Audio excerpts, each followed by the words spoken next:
a Spaceballs sequel is in development at Amazon MGM Studios. Now, Josh Gad is set to star and will produce alongside the one and only legendary Mel Brooks.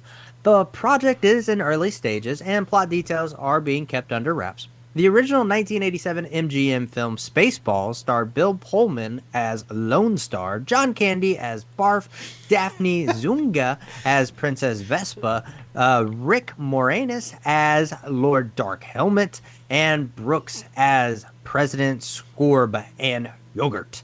Now, the space opera is a parody film of both the Star Wars franchise and other popular sci-fi franchises like Star Trek and Alien. So we'll see how it goes. We'll see if more original cast members come back. We'll stay on top of it. But my rant earlier wasn't even if this film is going to be good or not. It's just we need new stories. Original IP, I think, and I brought up this to Emily, and I think this is a interesting thought.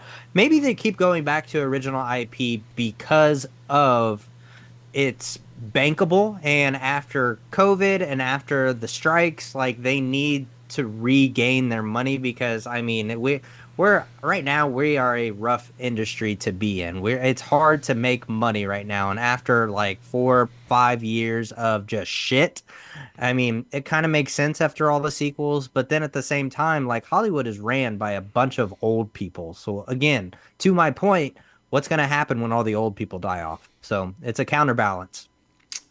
Yeah, and I'm just going to put on the record that the biggest money-making films in the last decade were both original properties, Oppenheimer and Barbie.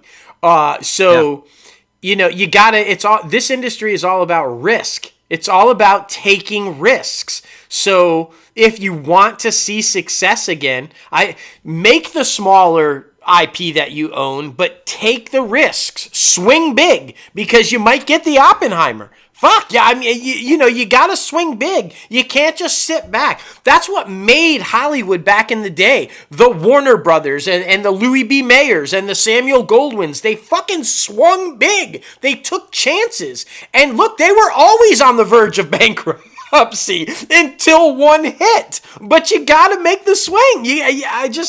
I don't know, rely on the little smaller films if you want to keep the lights on, but if you fail to take the swings, if you don't take the risks, you're never going to regain the momentum that we saw, 2 decades ago. Yeah, it's just not going to happen unless you swing. Yeah, they're not taking risk at all. Why? Because like you said, not only is it old guys, but it's old tech guys who know nothing about filmmaking. So it's like they don't get it. They don't understand. They're all about the money. They're all about the money. And that's why okay, well, what will be safe? We don't have to pay anybody because we own this. So let's just make it for real cheap and make money. Man, we'll see.